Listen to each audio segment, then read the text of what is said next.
Bueno, la clase anterior, que fue la semana pasada, yo les ofrecí hablar un poco más de este tema, que tiene que ver con las investigaciones que yo estoy haciendo ahora, en las que estoy concentrada en este momento. Entonces, y estas tienen que ver con dinámica funcional y respuestas de los bosques al cambio climático. Entonces, voy a hablarles de ese tema. A ver, ¿cómo cambio? Ahí, sí. Entonces, la clase anterior habíamos hablado de esto que está pasando en muchos sitios en los bosques andinos, ¿no? Que hay un cambio hacia arriba, hay una migración generalizada de las especies hacia elevaciones más altas, hacia arriba, porque estas especies quieren seguir viviendo en sus nichos climáticos y como está calentándose el ambiente, entonces tienen que ir subiendo. Y esto en la clase anterior hablamos de este tema que está pasando en muchos sitios, pero no en otros. Entonces, y estos sitios que tienen poca migración o no migración, incluso migración de especies desde arriba hacia abajo, están concentrados en zonas muy altas, o sea, zonas con temperaturas bajas y zonas intermedias. Entonces, no sabemos bien qué es lo que puede estar pasando justamente en estas zonas, porque están de alguna manera siendo resilientes al cambio climático, de pronto no están respondiendo porque no se están calentando tan rápido, o de pronto las especies que están ahí tienen algunas características que les permiten o no les permiten responder, ¿no? Sino que están permitiendo que esas comunidades se mantengan estables. Y hay muchas ideas de pueden ser los factores que hagan que estas comunidades estén estables. Estas pueden estar relacionadas con ecotonos. De pronto estos sitios están justo entre dos ecosistemas diferentes y eso hace que tengan unas características distintas. Puede tener que ver algo la topografía o las condiciones del suelo. Pero los Andes es una región grande, ¿no? Y todavía relativamente poco explorada desde un punto de vista científico. Entonces estamos tratando recién de entender qué es lo que puede estar pasando en estos sitios estables. Eh, yo les había comentado también que las tasas de calentamiento en la región andina son heterogéneas, ¿no? Estas son proyecciones de cuánto se va a calentar cada región. Y como ustedes pueden ver, hay unos sitios aquí en los Andes, este es vertiente occidental y este es vertiente oriental, que se espera que se calienten menos que las otras. Entonces, ¿qué es lo que pasaría en estas zonas? De pronto estas zonas ya están calentándose menos que las otras y por eso estas comunidades están más estables. Entonces, antes de seguir con esta presentación, quiero introducir este concepto que tal vez para ustedes o para algunos de ustedes ya está claro y lo manejan, pero el concepto de rasgos funcionales es un concepto que se utiliza mucho en ecología. Y entonces quería estar segura de que todos saben lo que es, de que están cómodos con ese concepto, porque también él ha tenido un uso un poco indiscriminado y creo que eso ha llevado a algunos tipos de confusión también, ¿no? Entonces, ¿qué es un rasgo funcional? Les recomiendo mucho que se lean este artículo, que es de Cyril Viol, que fue publicado en el 2007 y tiene una descripción muy clara de qué es un rasgo funcional y cómo se puede aplicar para investigar procesos ecológicos. Entonces, según este artículo, un rasgo funcional es una característica morfológica. Entonces, ojo, aquí ¿cómo se dice? En bold, las palabras que he considerado claves de este concepto, ¿no? Entonces son características, un rasgo funcional es una o varias características morfológicas, bioquímicas, fisiológicas, estructurales, fenológicas o de comportamiento. O sea, un rasgo funcional es algo muy variado en un organismo, que se expresan en fenotipos, o sea, es algo físico, ¿no es cierto? Es algo que se puede ver, medir, de organismos e individuos, y se consideran relevantes para las respuestas de los organismos al ambiente o sus efectos en las propiedades del ecosistema. Entonces, un rasgo funcional es una característica de un organismo que puede influir en cómo ese organismo va a responder a su ambiente o a las propiedades del ecosistema. ¿Sí? Entonces les dejo aquí y les sugiero mucho que lean este artículo. Si ustedes quieren, igual yo le puedo compartir en el chat. Entonces, ¿por qué son importantes los rasgos funcionales? Porque nos permiten tratar de predecir respuestas de varios grupos de organismos y no de cada especie a los efectos del cambio climático, por ejemplo. Porque imagínense, el neotrópico es uno de los sitios más diversos del planeta, y sería virtualmente imposible tratar de predecir la respuesta de cada especie al cambio climático. Sin embargo, si nos fijamos en las características en común que tienen grupos de especies, es más probable que nosotros podamos tener una idea de cómo todo ese grupo de organismos, ese grupo de especies que tienen esa característica en común, van a responder a un cambio en el clima, por ejemplo. Entonces, esto es la ecología funcional, la biogeografía funcional es un tema que ahora se maneja mucho y es muy importante para entender respuestas al cambio climático. Entonces, ¿cuáles son? Este tema de los rasgos funcionales está muy ligado a las estrategias de adquisición y uso de recursos de las especies.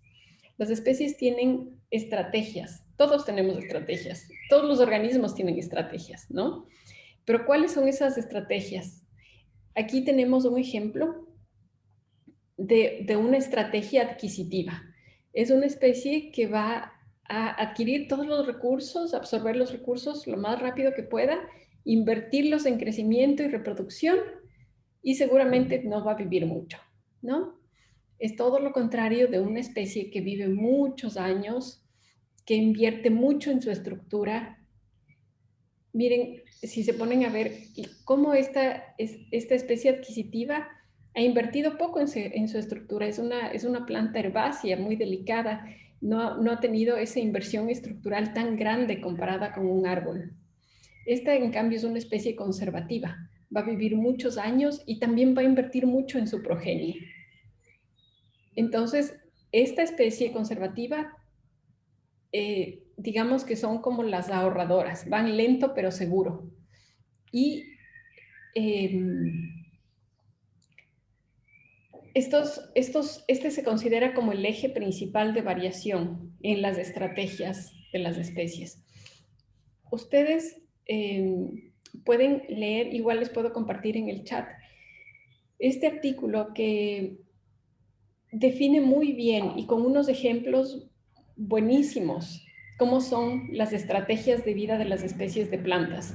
Entonces se llama, a lo que yo aquí les estoy llamando adquisitivo y conservativo, este autor les llama rápido y lento. La economía rápida y lenta en las plantas. Les recomiendo mucho leer esto si es que les interesa la ecología de plantas especialmente. Pero de todas maneras es un marco conceptual que se aplica para muchos organismos más allá de las plantas. Entonces, ¿qué es lo que esperamos? ¿Qué es lo que vemos en las montañas tropicales? Vemos que hacia las tierras bajas las especies tienen la tendencia a ser más adquisitivas, y en cambio mientras subimos en las montañas se ha visto que las especies son más conservativas. Entonces, por ejemplo, la densidad, la specific leaf area, que es el área de la hoja en relación a su grosor o a su peso, disminuye según aumenta la elevación. Y esto significa que la planta invierte menos en estructura de la hoja cuando está más abajo. O sea, le interesa más adquirir un recurso que tener hojas que vivan mucho o que sean muy gruesas y hayan sido costosas. Y eso vemos con otros rasgos funcionales como la concentración de nitrógeno y de fósforo. Entonces, esto es solo para darles un ejemplo de cómo la elevación tiene un efecto en los rasgos funcionales de las plantas en las montañas neotropicales. Entonces, volviendo a nuestro tema original, que era ver qué es lo que pasa con la migración de especies hacia arriba. Si esperamos que hayan especies que estén subiendo, no solamente se esperaría un cambio en la composición de especies, sino también en la composición funcional de las especies. Y esto, basado en lo que les acabo de mostrar, significaría que los bosques andinos cada vez están teniendo rasgos funcionales más adquisitivos y menos conservativos, ¿cierto? Entonces, para este trabajo teníamos dos hipótesis, ¿no? Entonces, la primera era que la composición de especies en el tiempo, en un rango de 8 años, en un sitio que ya les voy a mostrar cuál fue, se vería que hay más especies de tierras bajas, ¿no? Entonces, en este ejemplo, en el tiempo 1 hay solamente 2 especies que tienen distribución hacia las partes más bajas del gradiente, y en el tiempo 2 hay más especies que tienen distribución originalmente más hacia tierras bajas en el gradiente. Y esto también se debería ver reflejado en la composición funcional de la comunidad. Entonces, la comunidad debería estar volviéndose más adquisitiva y menos conservativa a través del tiempo. Entonces, hicimos un estudio que duró 8 años en la estación San Francisco, en el sur del Ecuador. Aquí pueden ver el área de estudio. Esto es en la provincia en el límite entre Loja y Zamora. Y esta es la estación. Esta es una estación es una estación científica donde es posible hacer investigación, enseñanza, tiene muchas comodidades. En esta zona se han hecho muchos estudios de cambio climático y se ha visto que la tasa de calentamiento es baja comparado para los Andes, y es de 0.01 grados centígrados por década. Y no se han visto cambios en la precipitación. Se ha visto que la precipitación más bien está estable en la zona. Aquí hay un gradiente topográfico muy marcado. Como pueden ver, aquí hay valle, pendiente, cresta, y estas zonas están distribuidas a la misma elevación, pero tienen unos efectos muy fuertes en la estructura de la vegetación. Por ejemplo, aquí estamos en las zonas de valles. Normalmente los suelos son más húmedos y tienen más fertilidad y tienen plantas que son un poco más adquisitivas. Acá, en cambio, estas son las zonas de cresta, que están más expuestas, y los suelos están más lavados por la lluvia, entonces tienen normalmente menos recursos, menos nutrientes en el suelo, y tienen especies conservativas. Entonces, esta variación en rasgos funcionales en esta zona está determinada por la topografía y no por el clima. Entonces, lo que nosotros hicimos fue utilizar esta variación en topografía y combinarle con datos de clima y ver cuáles zonas pueden ser más sensibles al cambio climático y pueden estar mostrando más cambios en dinámica funcional. Entonces, trabajamos con 18 parcelas permanentes de 20 por 20 metros en el gradiente topográfico que les indiqué, midiendo árboles de más de 5 centímetros de DBH. Y el primer censo fue en el 2008 y el segundo en el 2016. Al final trabajamos con más o menos 1.600 individuos. Aquí tenemos un ejemplo de cómo está cada arbolito con su etiqueta y su dendrómetro. Entonces, se midieron los árboles a los 8 años para ver cómo había cambiado su crecimiento, cuáles habían muerto, si habían nuevos árboles reclutados. Y para la mayoría de especies nosotros tuvimos también los rasgos funcionales, que fueron nutrientes foliares, nitrógeno y fósforo, área de hoja, área específica de la hoja, dureza de hojas y también conductividad en el tallo, densidad de madera, y también utilizamos bases de datos, la base de datos del GBIF para estimar el óptimo térmico de las especies. Entonces, ¿nosotros qué encontramos? Encontramos que había un cambio significativo en la composición de especies, que las especies que se habían muerto habían sido reemplazadas por especies diferentes. Pero esto solamente era entre estos dos grupos demográficos, entre los muertos y entre los reclutados. Pero a través del tiempo no encontramos ninguna diferencia en lo funcional. Aquí vemos los Community Weighted Means, que es básicamente la expresión del rasgo funcional a escala de comunidad. Y entre el año 1, que es la línea azul, y la línea negra, que es el último año de medición, vemos que no hay diferencias. Se sobrelapan las dos líneas. Entonces, esto quiere decir que no ha habido un cambio funcional entre las especies. Las comunidades siguen teniendo la misma expresión funcional. Y esto vimos que se mantuvo para los 10 rasgos funcionales que nosotros analizamos. ¿Y qué pasó con el óptimo térmico de las especies? No vemos ningún cambio en el óptimo térmico. O sea, este es uno de los sitios que está estable, que no está cambiando a través del tiempo, donde no hay migración hacia arriba. Y estos resultados se mantuvieron si es que vimos, aquí estamos viendo la comunidad completa, pero si vemos los reclutas, los sobrevivientes y los que se murieron, igual la composición funcional es idéntica. Entonces, este sitio en realidad no está cambiando. Y nuestras dos hipótesis, las dos, fueron rechazadas, indicando que este sitio está estable. Y las conclusiones de este estudio fueron que parece que este 0.01 grados centígrados por década no es suficiente para que haya un cambio en la comunidad. El estudio de Fadrique y otros calculó que para la región el cambio climático es de 0,6 grados centígrados por década. Entonces, nuestro sitio está calentándose a una tasa mucho más lenta y puede ser que por eso todavía no han habido esos cambios. Pero aquí surge la pregunta, ¿no? ¿Cuánto debe aumentar la temperatura para que hayan cambios en la dinámica funcional?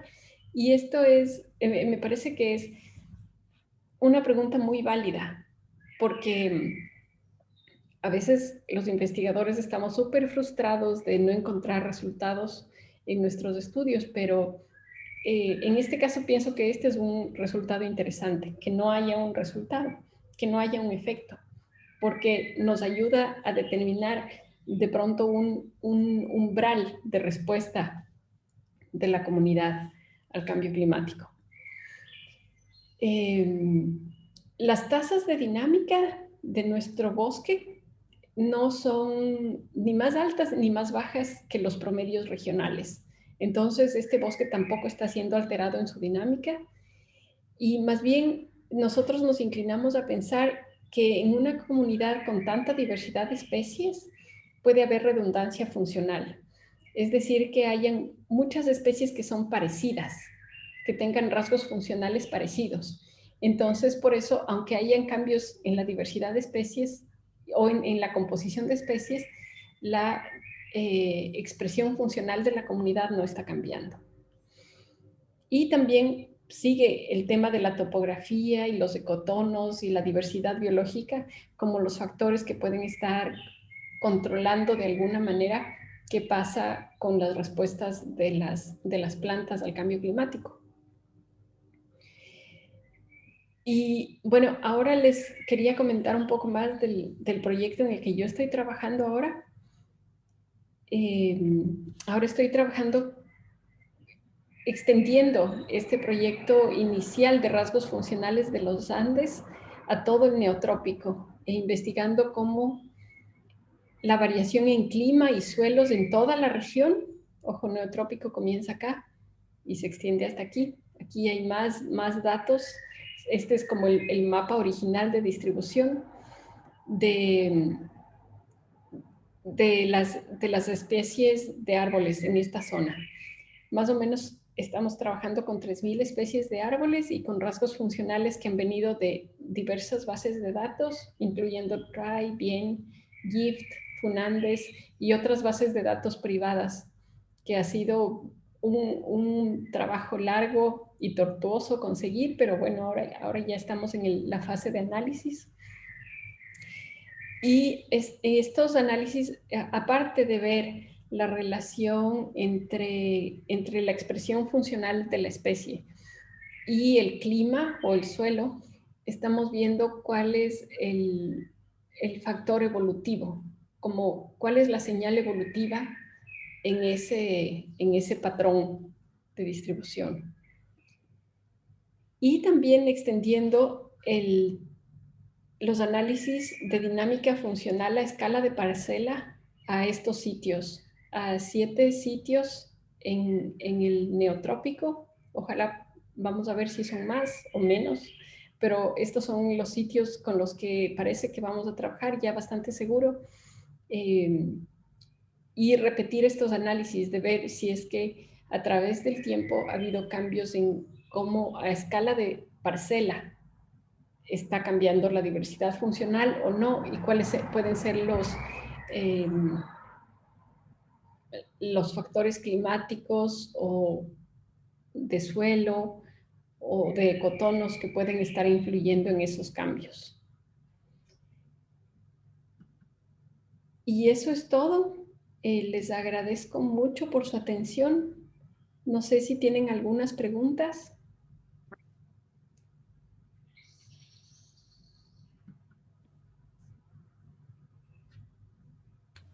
Yo tengo una pregunta, Selene. Muchas gracias por la presentación. A mí me interesa mucho el tema de los rasgos funcionales. De hecho, mi tesis de magíster trabajé con un experimento de sequía y en el bosque templado de Valdivia, en el sur de Chile. Y ahora quiero trabajar con Coihue, con Otofagus donbelli y rasgos funcionales. Porque estamos como iniciando la base de datos de rasgos funcionales de las nativas de acá, de los bosques de acá. Y mi pregunta era, bueno, estos datos que mencionas para los nuevos pasos que vas a hacer con lo del neotrópico son tomados de campo, ¿cierto? No es que, o sea, esta base de datos vienen de análisis de campo, no es que estén como... Sí, sí. Ajá. A ver, todos los datos, a ver, los datos de rasgos funcionales pueden tener datos tomados en campo o tomados en jardines botánicos, por ejemplo, o en universidades donde estaban trabajando con una planta de cierta especie y han medido rasgos funcionales y luego las ponen en trial o en bien. Entonces, ese es como los dos sitios de donde puede venir la información funcional. Pero si quieres ver más o menos qué hay para las especies que tú quieres, puedes entrar a la base de datos de TRI y Bien y buscar ahí qué información hay, si es que eso es algo que quisieras hacer. Solo para complementar eso, decirle a Rosario de que, claro, TRI tiene bastante información de rasgos funcionales de especies chilenas, compilado por distintos autores, y también hay hartos investigadores haciendo investigación en rasgos funcionales en Chile. Entonces yo creo que ahí es importante empezar a hacer como una primera revisión acá, y después contactar a los investigadores, porque no todos han contribuido los datos a TRI o a las bases de datos que mencionó Selene.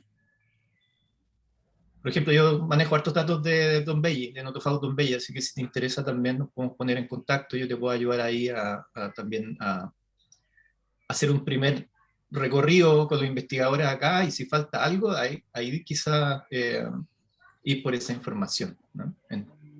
Ir a colectarla. Esa sería mi sugerencia. Bueno. Tenemos otras preguntas. Está Juan Carlos Lara con la mano levantada. Sí, sí, Pues, buenos días. Tal vez una pregunta rápida, ¿no? Relacionada un poco al efecto del cambio climático y a la teoría que mencionas. Yo tenía una pregunta más que todo, una duda, ¿no? O un ejemplo actual que viene pasando. Se viene viendo que en el caso, por ejemplo, en los Andes peruanos, donde antes no había algunas lauráceas, como por ejemplo las paltas, ¿no? Por ejemplo, algunos valles de los Andes de Cusco que no tenían esa actitud, y ya ha pasado un tiempo de años, se ve que hay nuevos cultivos de estas especies. Entonces entiendo que hay un efecto, ¿no? De estos cambios actuales, ¿no? Y esta persecución, diré, este efecto también entiendo que viene pasando en los paisajes, ¿no? Y también hay un impacto en referencia a los cultivos o a las actividades humanas, ¿no?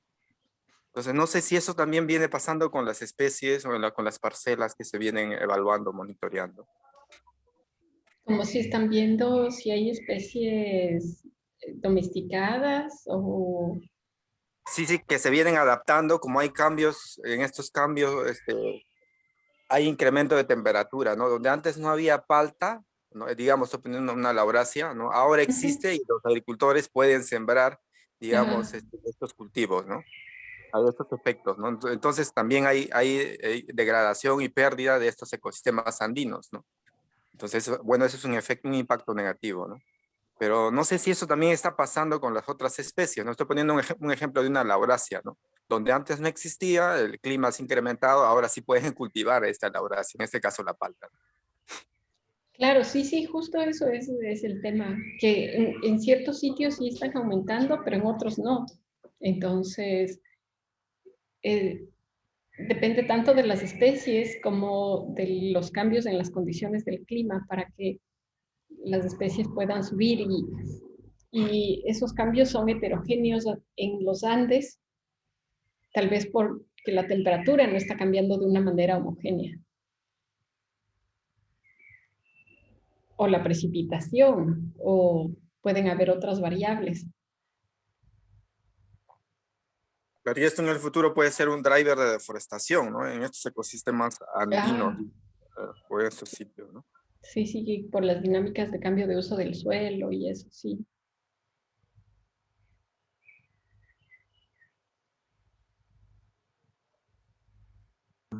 Tenemos a Carla Aguilera con la mano levantada. Hola, Selene. Hola, Álvaro. Hola. Tenía una pregunta con respecto a uno de los resultados que mencionabas en la presentación de la redundancia funcional. Como, no sé si saben o si sale en el artículo, pero si eso se debería como a esta plasticidad fenotípica que de repente puede tener una especie en adoptar como un rasgo funcional que puede variar mucho. Sí, esa es una súper buena pregunta y no tengo una respuesta, porque normalmente ya medir los rasgos funcionales para una especie es mucho trabajo, entonces hay muy poquito trabajo en lo que tiene que ver con plasticidad dentro de las especies, pero ese es un tema súper importante. ¿Cuánto puede variar una especie en su expresión funcional? Sí. Bueno, gracias. Ya, de nada.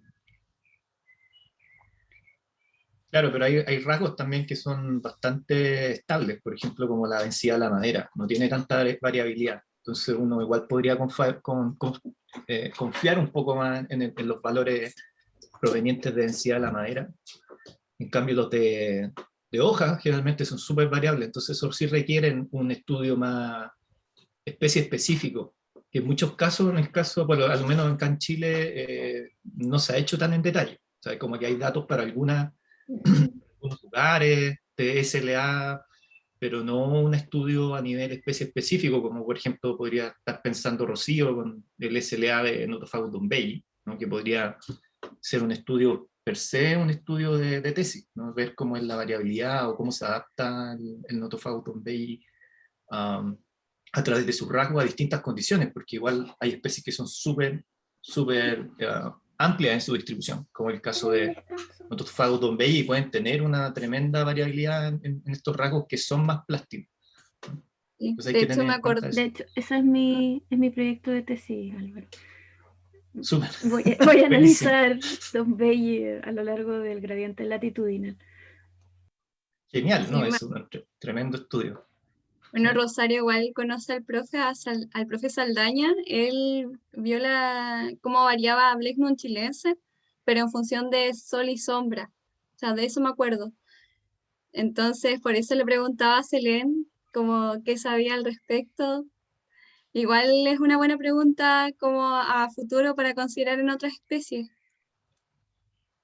Sí, Sí, pero Rosario totalmente. está estudiando una que es súper dominante en los bosques de Chile, al menos, entonces, o de Sudamérica, la parte sur de Sudamérica. Entonces, igual es interesante. Es una buena lección en este caso, por ejemplo, si se quisiera hacer algo similar a lo que estaba presentando Selene aquí. Mónica Flores tiene la mano levantada. Sí, buenos días a todos. Quería saber si hay parcelas permanentes, me imagino que sí, de Polylepis, instaladas así como mostró Selene en el proyecto que van a trabajar a largo plazo. Y también, si uno quiere trabajar el tema de rasgos funcionales en este tipo de bosques, sabiendo que muchos a veces solo tienen una sola especie, ¿qué debería tener en cuenta? Sí, yo creo que muchas los gradientes que estamos viendo tienen algo al menos de Polylepis. Y bueno, con el tema de Polylepis, yo creo que otra vez podríamos entrar bueno, hay diferentes especies, entonces creo que examinar la variación de entre especies de los rasgos funcionales ya es un buen comienzo. De lo que entiendo, Polylepis también es un árbol complicado porque tiene capacidad de hacer híbridos. Hay también especies que han sido introducidas desde el sur hasta el norte. Sí. Entonces, hay muchos temas y también, claro, están en sitios altos y todo, pero creo que la variación, al menos en precipitación, en donde se encuentra esa especie es gigante, desde zonas muy húmedas hasta zonas muy secas. Entonces, también ver la variación entre especies y rasgos funcionales en el gradiente de precipitación podría ser interesante. Gracias.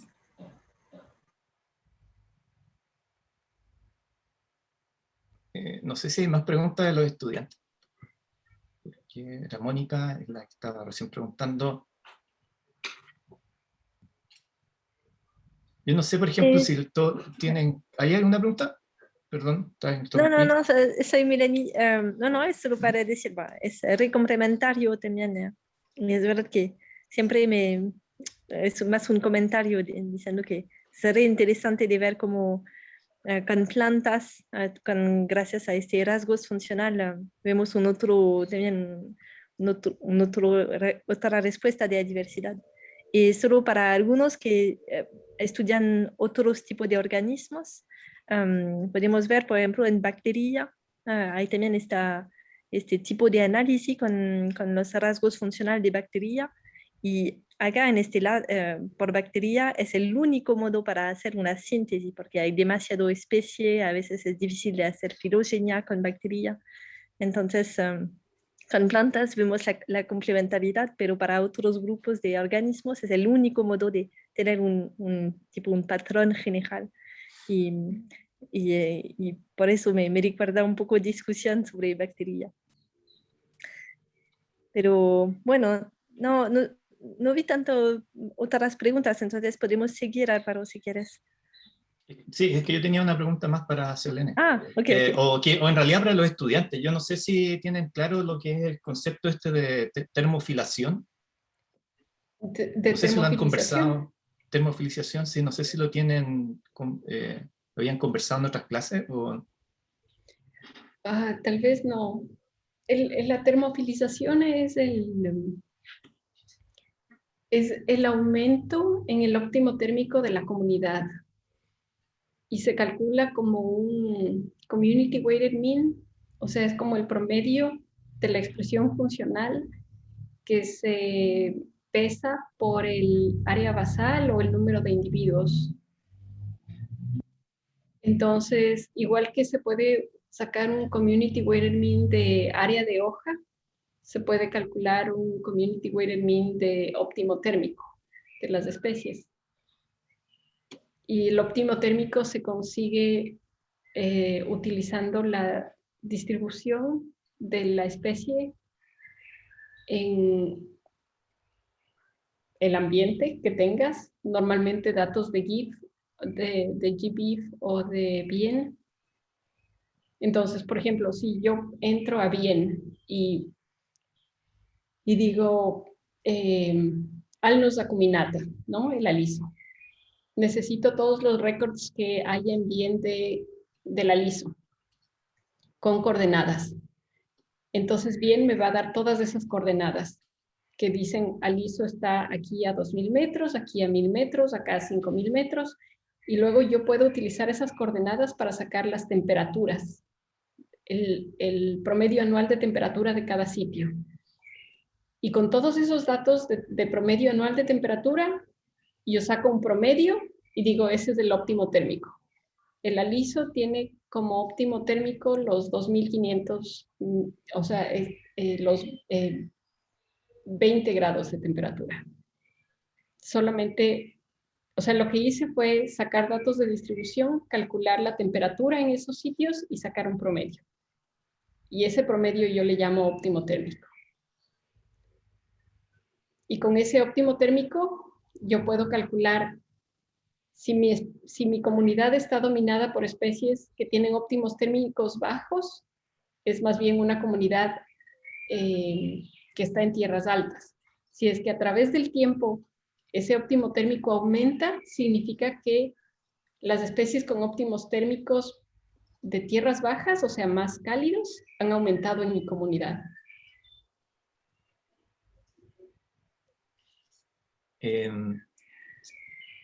Perdón, Selene, en el chat quedó una pregunta y Verónica pregunta si sería la temperatura media anual donde la especie crece mejor.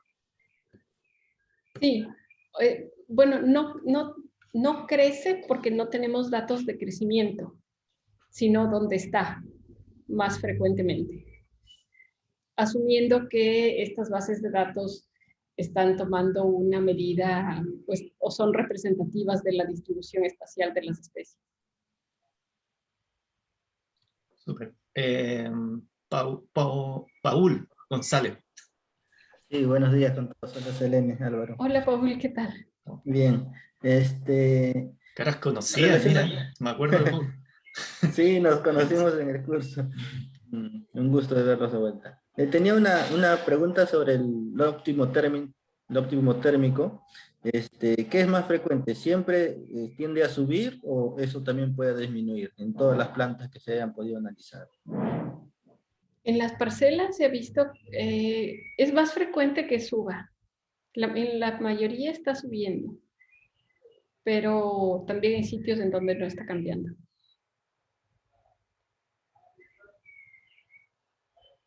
Sí.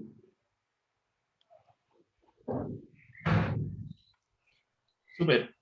Gracias, Selene. No sé si hay más preguntas, si no, realmente podemos... A ver, a mí igual me gusta, en este contexto no presencial, con tanta pantalla, me gusta ir haciendo pausas recurrentes. Ayer yo los vi que estuvieron ahí conectados casi toda la mañana sin pausa. Pero, Selene, yo no sé si tú nos vas a poder acompañar más adelante o Voy a tratar. Tengo algunas cosas que hacer, pero sí quisiera ver las presentaciones que hay para hoy. Ya, súper. Pero Entonces... tal vez no. No sé. Ya, bueno, entonces era para ver si te decíamos, si nos despedíamos o no, en realidad. Pero sí. Sí. Bueno, prefiero despedirme porque la verdad no sé si voy a poder. Y Bueno. Álvaro, en el curso con Selene, también con el curso de jueves, hicimos una pausa después de la charla y antes de la presentación de los estudiantes. Fue bien para todos. Ya, pero yo sugeriría que hiciéramos una pausa corta, como para darse una vuelta a la pieza y así despejar un poco la cabeza. Ya, súper. Creo que ahí se está grabando. Bien, ¿pueden ver bien mi pantalla? ¿Me escuchan bien? Sí. Súper genial. Bueno, yo lo que les voy a conversar ahora en esta sección es un poco de información respecto a los impactos que estamos investigando en el cambio climático en bosques templados de Chile. Es básicamente toda la investigación que estamos haciendo nosotros en nuestro laboratorio, que le llamamos Bosque Ciencia, pero formalmente el Laboratorio de Dinámica de la Vegetación de la Universidad de Chile, en la Facultad de Ciencias Agronómicas. Para los que no son de Chile, tengo aquí algunas diapositivas cortitas que les voy a mostrar, o de Argentina, que también parte de lo que voy a hablar tiene que ver con Argentina, ya que hay parte de los bosques que cruzan la cordillera de los Andes en el sector argentino. Pero ahora nos vamos a mover un poco al sur. La Selene nos estaba comentando de los bosques del neotrópico, que es más o menos este sector de acá, de Sudamérica, ¿no? Nos vamos a mover hacia el sector templado, que es todo lo que se ve acá en rojito, que serían marcado en rojo en este caso la distribución de los bosques templados lluviosos en Sudamérica. Y este mapa lo que muestra es que estos bosques tienen relaciones muy claras, al menos en términos bioclimáticos, actualmente ocupan más o menos los mismos nichos del bioma, por ejemplo en Tasmania, en el sureste australiano, en las islas de Nueva Zelanda también. Además de eso, hay toda una conexión biogeográfica que se da por la historia de estos bosques cuando formaban parte de un único continente, antes de la deriva de los continentes. Eso nos hace tener especies en común con estas zonas, entre ellas las principales con Nueva Zelanda, Tasmania, es la presencia del género Nothofagus, que es un género de especie arbórea que está al menos distribuido en toda la distribución de los bosques templados en el sur de Sudamérica. Entonces este es como el área que voy a estudiar, les voy a mostrar. En términos de superficie, estos bosques son chiquititos, en términos, digamos, de cobertura, ocupan 0,36 millones de kilómetros cuadrados en el mundo, y comparativamente con los bosques tropicales o los bosques boreales, que están acá en negro y en azul, son bastante menores. Pero esta porción de bosques templados lluviosos, al menos en el caso sudamericano, alcanza alrededor del 38% de la superficie, y tienen condiciones bien interesantes que son un poco las que voy a resumir. Este es el ambiente climático en el que se desarrollan estos bosques, aproximadamente entre los 1000, estamos acá, en los distintos colores tenemos los distintos continentes donde están, en colores, o sea, en el color verde, ¿qué verde sería este? Verde, bueno, no sé, va desde de más o menos de los 1000, aquí están centímetros, o sea, de 100 centímetros o 1000 milímetros de precipitación anual a sobre los 3000, 5000, incluso milímetros de precipitación anual, y en un rango de temperatura que es bastante estrecho, alrededor de los 10 grados, ¿ya? Las condiciones en general no son de mucho frío ni tampoco de mucho calor, como lo que se puede ver acá, donde están principalmente los bosques tropicales, o acá donde están los bosques boreales. Me pueden ir haciendo consultas también a través del chat, si no quieren interrumpirme o si me quieren interrumpir, me interrumpen nomás. Voy a tratar de estar atento ahí al chat para responder preguntas. Bueno, en términos de la productividad primaria neta de estos bosques, eso quiere decir que más o menos todo lo que crece, después de descontar lo que se respira, tenemos que están en segundo lugar en términos de productividad primaria neta después de los bosques tropicales. Entonces son bosques muy productivos en general, comparados con otros bosques templados y otros bosques boreales. Y de hecho también tienen cierta importancia en términos de área, digamos, de biomasa que se acumula, ya sea biomasa sobre el suelo o biomasa incluyendo también el carbón bajo el suelo. Los bosques templados lluviosos por hectárea de bosque tienen bastante más biomasa que los bosques tropicales y que otros bosques templados del mundo. Y a pesar de su, el tercer gráfico, a pesar de su pequeña porcentaje de cobertura, que es 2,3 tengo puesto acá, mentira, no me acuerdo bien qué era ese valor, pero la superficie está en rojo, son los que tienen menos cobertura, igual tienen absorben una cantidad de carbono que también es relevante a nivel global.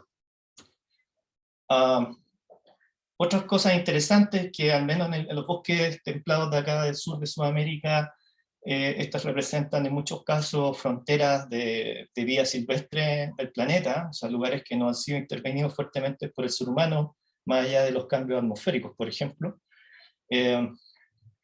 En Sudamérica esto representa el área más grande de cobertura de este bioma del hemisferio sur, y generalmente tienen un valor de conservación que es bastante único. En el caso de los bosques templados de Chile y Argentina, tienen una alta riqueza florística para el caso de los bosques templados, porque o sea, no nos podemos comparar con la riqueza florística que hay, por ejemplo, en Ecuador o otros países tropicales, pero en el caso de los bosques templados tenemos de hecho una gran cantidad de especies, en algunos casos supera los 35 especies arbóreas por hectárea, y totalmente poco comparable con las cientos de especies que ocurren por hectárea en los bosques tropicales, hay que tenerlo claro.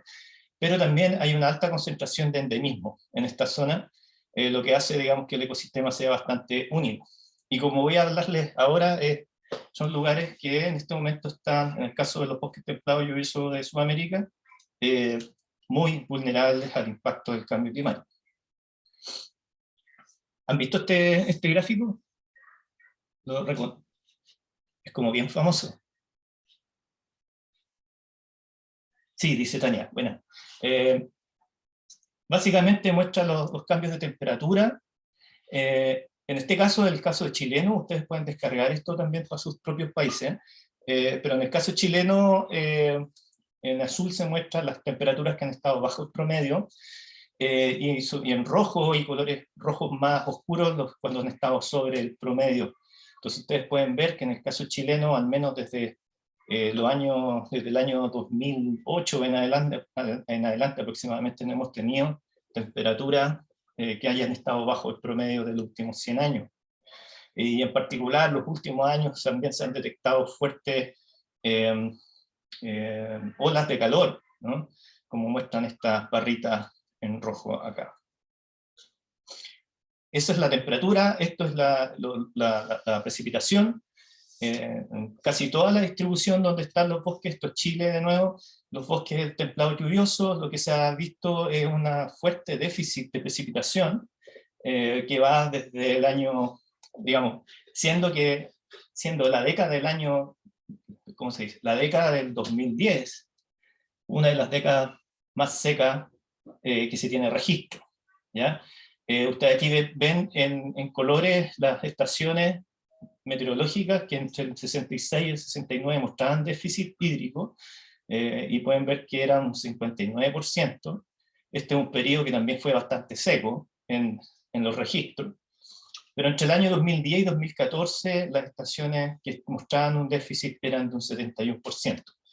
Y esto ha seguido así, digamos, el año 2017 fue un año extremadamente seco, y el año 2019 fue otro año extremadamente seco, lo cual ya se está demostrando de que es un fenómeno de mega sequía, como se sale acá en la página web, lo cual es más bien un fenómeno más estructural. Y esta mega sequía tiene al menos un cuarto de su mecanismo de generación, tiene, digamos, que ha sido principalmente debido al cambio, al calentamiento global. No voy a entrar en muchos detalles sobre eso, me imagino que lo han conversado en las partes más climatológicas de este curso, pero si no, igual es un tema bastante interesante. Si uno ve también eventos extremos climáticos en esta zona, bueno, es una zona donde han ocurrido bastantes eventos climáticos. Estos son solamente los del año 2019, y como pueden ver, tenemos ocurrencia de grandes incendios en el sector de la Patagonia, tenemos una ola de calor en el extremo sur, otra ola de calor, la más larga en el registro que se ha detectado también en el año 2019, el año más seco en Chile central, etc. Eventos que están ocurriendo año a año ya en esta zona del mundo. A ver, entonces, en el contexto de lo que es el cambio climático, lo que yo les vengo a hablar, y creo que se va a complementar bien con lo que acaba de presentar Selene, es 4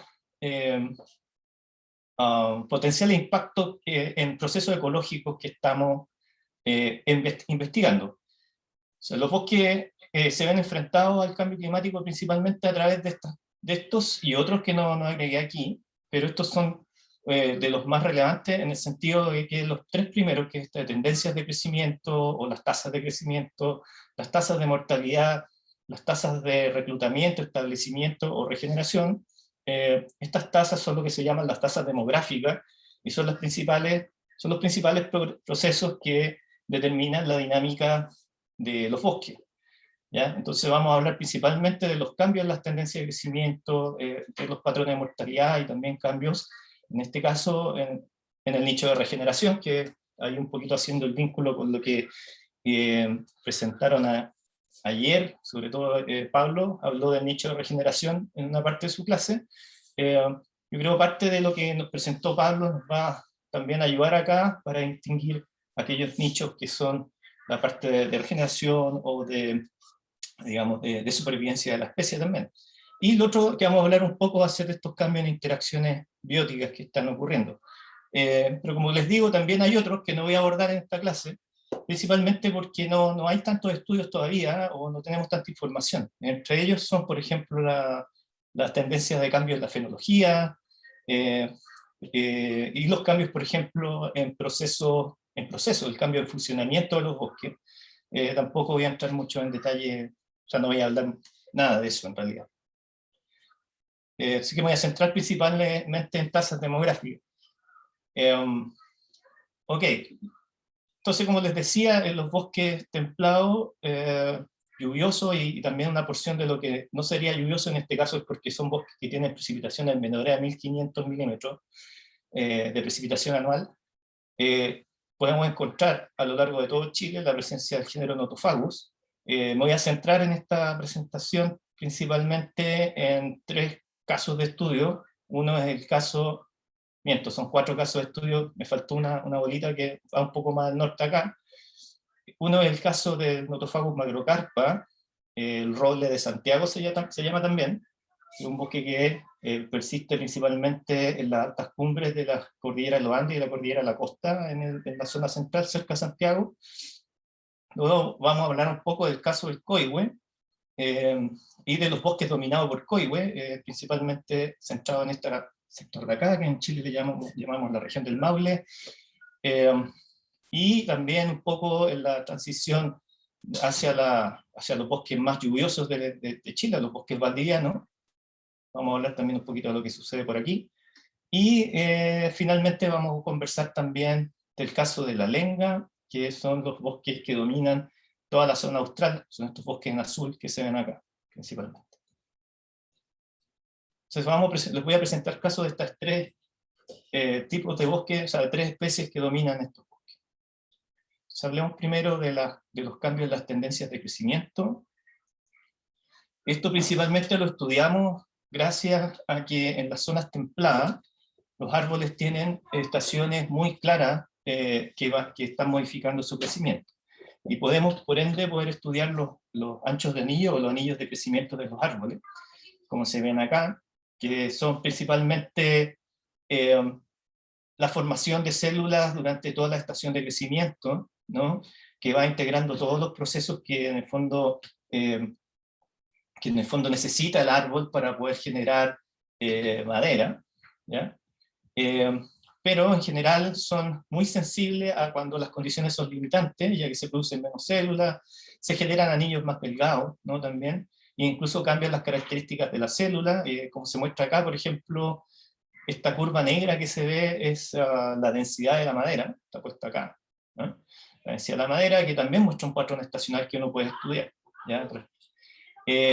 Y como ven acá, aquí hay un evento de foliación, le pusieron, un evento que es el ataque de algún insecto u otro fenómeno que generó defoliación, que lo que hace es generar un microanillo que es incluso detectable también con la densidad de la madera.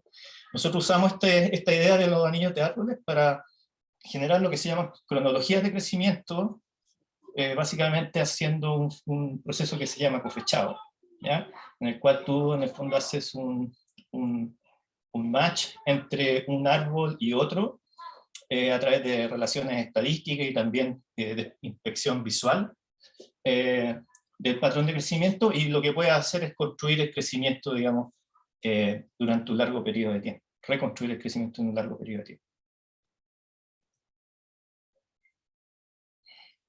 Carla tiene una pregunta. Sí, Álvaro, en la diapositiva anterior, bueno, yo no me manejo mucho con dendro, pero me gustaría saber como qué significa esta como densidad como más rojita que se ve en la figura fisiológicamente. Sí, ese corte anatómico, gracias Carla por la pregunta. Ese corte anatómico que se ve ahí es principal, esta es una conífera, que puedo decir mirando el patrón anatómico, porque lo que principalmente se ven son traqueidas, son estas células bien redonditas, muy claras, es un patrón muy regular, como puedes ver tú en las latifoliadas o angiospermas, lo que uno ve son distintos tipos de células, son más diversos en términos de tipos de células. Entonces básicamente lo que tú estás viendo acá en densidad de la madera o cambio en la densidad de la madera es cómo se ha ensanchado, por decirlo así, la pared celular. Durante el periodo, digamos, de primavera, donde hay más recursos para que el árbol crezca, tú ves que el lumen de la célula, esta parte interna, es bien ancho, y se está transportando mucha agua principalmente, y a medida que te acercas al verano, van haciéndose más chicas las células, y se van ensanchando las paredes celulares. Entonces ese cambio en las paredes celulares principalmente es lo que te genera este pic de densidad. ¿Se entendió? Gracias. Sí, súper.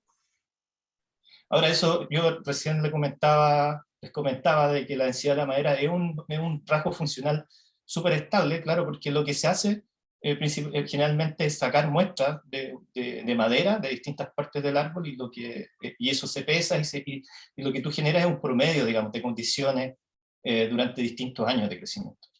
Entonces es un valor que en promedio es estable, pero como puedes ver tú así a lo largo de los años, es variable, y eso obviamente depende de la especie. Hay diferencias entre las especies, depende también un poquito de la historia que le ha pasado al árbol, como en este caso la defoliación. Este es un corte de hecho de angiosperma, se me ha olvidado que tenía esta foto acá. Estos son la madera del Nothofagus macrocarpa, que es el caso que vamos a estudiar ahora, puedes ver acá tremendas células, ¿no? Se ven muy claramente, o al menos yo la veo acá en mi pantalla bien, si no después vean la presentación. Esos son vasos, no son traqueidas, ¿ya? Son vasos se llaman. Y lo rojo que se ve son principalmente fibras, otro tipo de fibra, ¿ya? Entonces aquí en el patrón de una angiosperma lo que tú puedes ver es que crece, y después cuando se marca el anillo es un corte muy muy marcado, ¿no? De fibras, principalmente los vasos casi tienden a desaparecer en el corte. Bueno, la madera del Nothofagus macrocarpa es muy muy útil para poder hacer estudios digamos, de dendrocronología, que son los que hicimos acá. Este es el bosque de Nothofagus macrocarpa, un bosque puro, en el que predomina Nothofagus macrocarpa, y es de alta montaña, ¿ya? O sea, son sectores donde hay nieve, precipitación nival durante el invierno. Y entonces estamos más o menos por acá, en este caso cerca de Santiago. Santiago, si no me equivoco, está como por aquí está Santiago, no, por aquí está Santiago. Entonces son cordones montañosos que se estudiaron a lo largo de la costa. Tenemos una cordillera en la costa nosotros en Chile, y en los Andes tenemos este punto acá que es de la cordillera del Norte, también santuario de la naturaleza. ¿Qué es lo que encontramos nosotros cuando hicimos este estudio? Este es un estudio de Alejandro Venega, que fue postdoc en nuestro laboratorio. Lo que hizo fue reconstruir el patrón de crecimiento, y fíjense ustedes, se muestran dos cosas acá. Se muestra el crecimiento radial. El crecimiento radial básicamente es el ancho del anillo, esto de aquí, y se muestra un índice de ancho de anillo, que es en el fondo haciendo una correlación, una regresión de distintos tipos, puede ser lineal, no lineal, para hacer una estandarización y poder sumar los crecimientos de todos los árboles. Entonces aquí vemos el patrón crudo de crecimiento, que sería el ancho del anillo, o radial growth, y acá el índice de anillo, que sería un índice ya con mayor parte de la variabilidad removida. Fíjense que desde 1890 hasta 1980 los árboles de Nothofagus macrocarpa venían creciendo de manera favorable, venían aumentando su crecimiento de manera muy favorable, pero alrededor de los años 80 empieza a haber una caída muy drástica en el crecimiento de esta especie.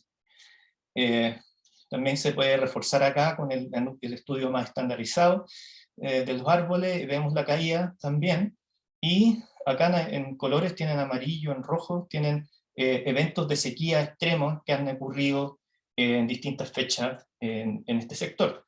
Tenemos uno acá alrededor de los años 60, acuérdense del primero que les mostré, ¿no? En los años 60, cuando les mostraba esta imagen, ¿no? Es uno de los periodos extremos de sequía, pero después tenemos otro que ocurrió en el año 1998, con uno de los años niños más extremos, que acá en Chile básicamente ocurrió, digamos, durante el año, el periodo de la niña, que genera condiciones de extrema sequía en general. Eso queda muy bien marcado, pero también hay una caída de crecimiento muy clara acá. Y lo que se muestra acá es las correlaciones de crecimiento con distintos variables de temperatura y humedad, y ustedes pueden ver de que la precipitación del año previo, en junio, es uno de los factores más importantes para el crecimiento de esta especie. Cuando hay más precipitación, ocurre mayor crecimiento. Y vean también cómo esta correlación cambia en el contexto del tiempo. Entonces tenemos establemente para la temperatura, tenemos correlaciones negativas, de noviembre principalmente, que indican que cuando las temperaturas son más cálidas, o sea, sí, más cálidas, se generan condiciones de crecimiento más malas para el árbol. Vean cómo ha aumentado la influencia de la sequía, de la precipitación desde el 1950 en adelante. Entonces, básicamente, esta caída que estamos viendo de crecimiento en Nothofagus macrocarpa en la zona central de Chile tiene que ver con esto, con una caída también en los regímenes de precipitación. Digamos, está principalmente correlacionado con la precipitación. ¿Qué pasa para otras especies? Esto son lo mismo, son cronologías para Nothofagus dombelli, un poquito más al sur, en el sitio que les mostraba en el sector del Maule, y Nothofagus macrocarpa. Fíjense en Nothofagus macrocarpa. De nuevo tenemos marcado aquí los años indicadores del 60 y algo y el 98. Fíjense que en Nothofagus macrocarpa venía aumentando su crecimiento en este sector, es un sector un poco más al sur de su distribución, para luego caer dramáticamente, pero no recuperarse, para de nuevo recuperarse alrededor del año 2019. En el caso de Coihue, como ustedes pueden ver, la respuesta es inversa. Y este es un bosque en el cual estas especies están creciendo en conjunto, ¿ya? Entonces, cuando hablamos de que las respuestas del cambio climático, las respuestas al cambio climático son distintas entre las especies, este es un ejemplo claro de dos especies conviviendo, coexistiendo en un lugar, pero que muestran tendencias de crecimiento bastante contrastantes.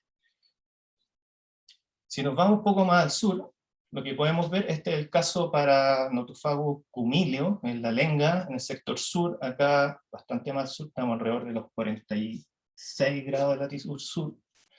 Esta es la cronología que se desarrolló para 3 sitios, con alrededor de 98 árboles, y lo que pueden ver también es la fluctuación, que parte a partir del año 75 en adelante, de incremento en el crecimiento, principalmente para después caer fuertemente y estabilizarse alrededor de la media en la década actual. ¿Tienen preguntas por ello, no? No, escuché algo, no.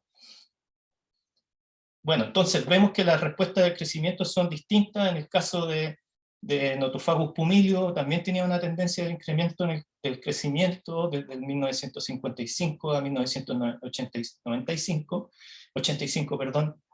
Aquí estamos mostrando otro índice, que es el índice de área basal, que es básicamente un índice también de crecimiento, pero va midiendo área de crecimiento del árbol, de los árboles. Entonces cuando lo vemos promediado, lo que estamos viendo es una tendencia de crecimiento más fuertemente marcada, y esta tendencia nos muestra que hay una muy fuerte crecimiento hasta el año 85, cuando se produce un quiebre y el área basal se estabiliza. Entonces, aquí hay un efecto bien interesante. O sea, si nos revisamos las tendencias de crecimiento de los árboles en casi todas partes de aquí, de este sector, lo que estamos viendo es un aumento del crecimiento hasta el año 80, ¿no?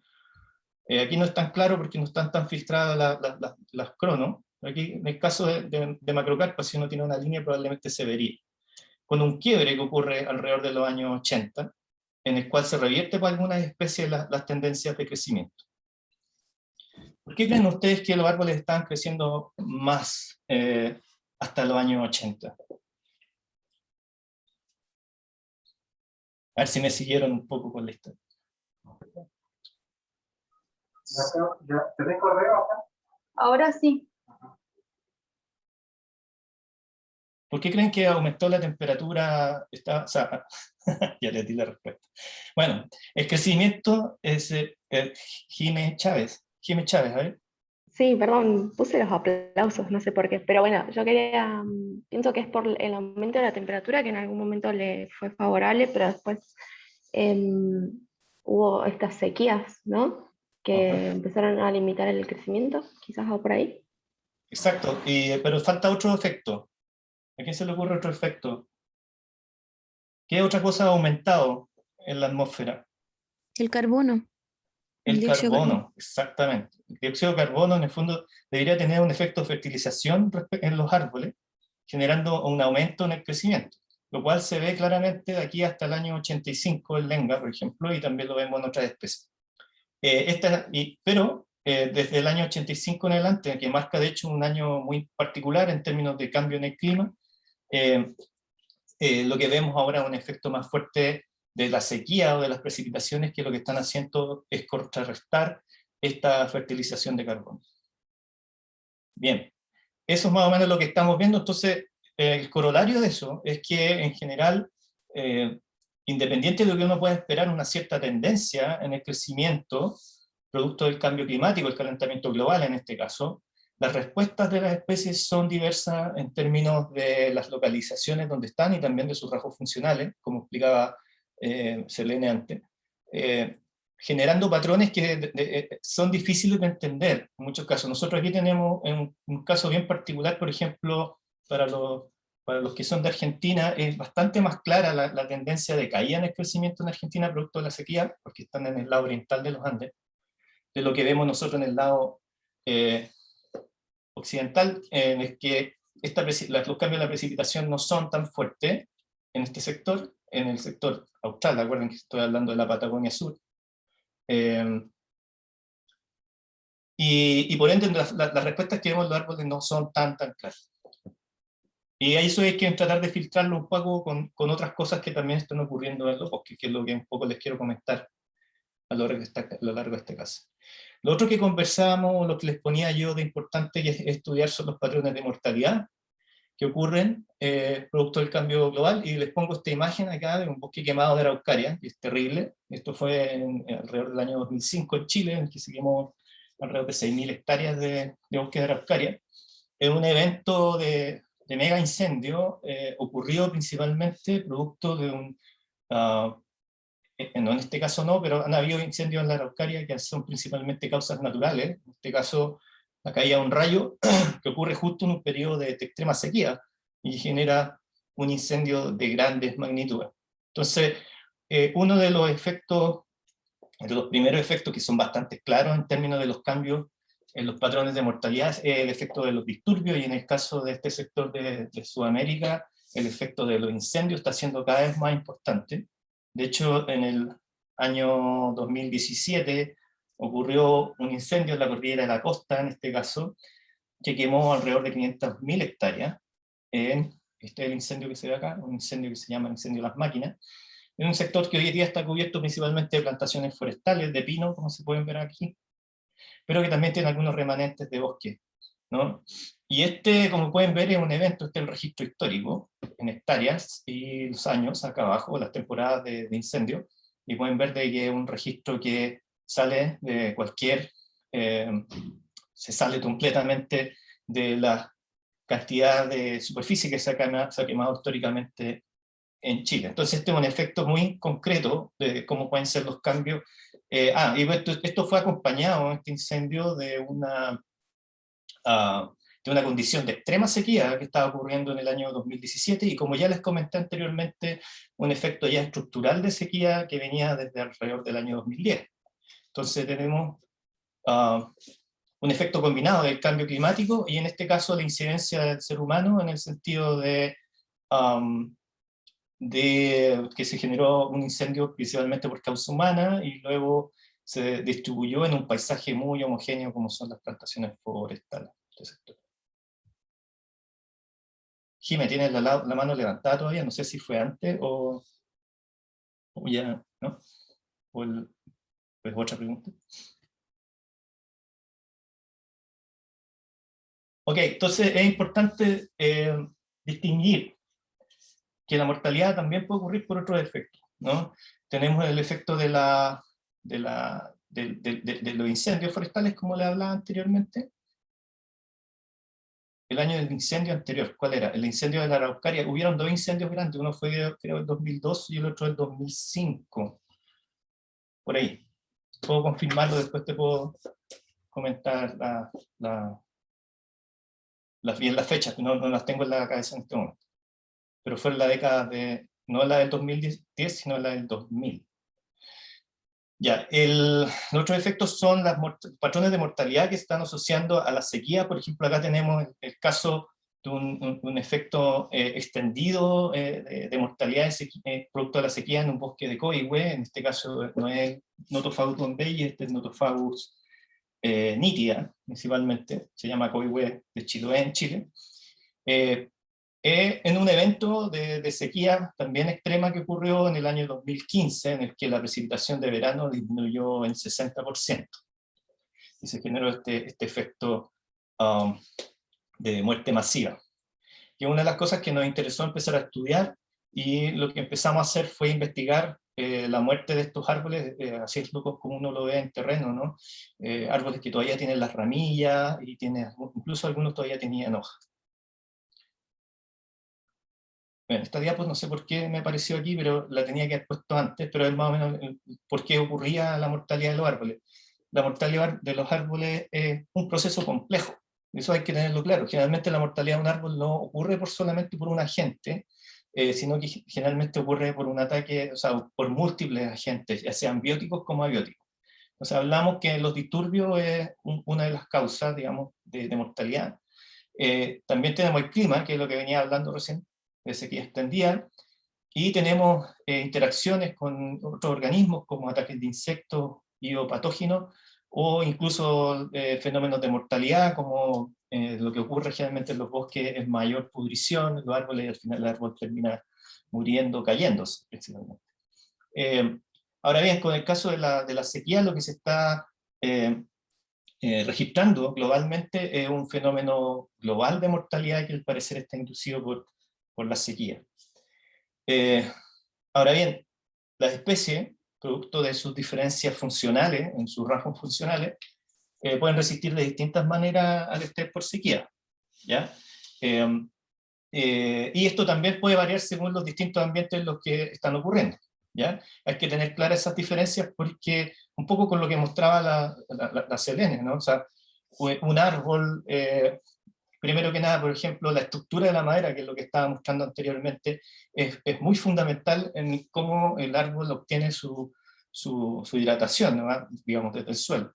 Y algunas de estas estructuras de la madera, que de hecho son rasgos funcionales, generan mayor vulnerabilidad de algunas especies a otras a resistir la sequía.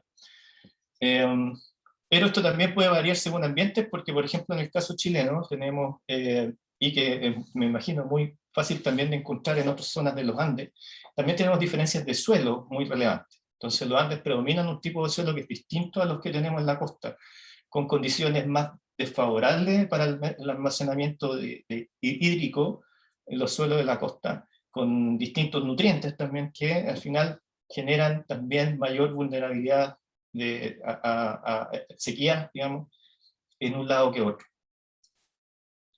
Nosotros hemos estado estudiando esto, hemos hecho vuelos drones para poder identificar árboles muertos, después los validamos en terreno.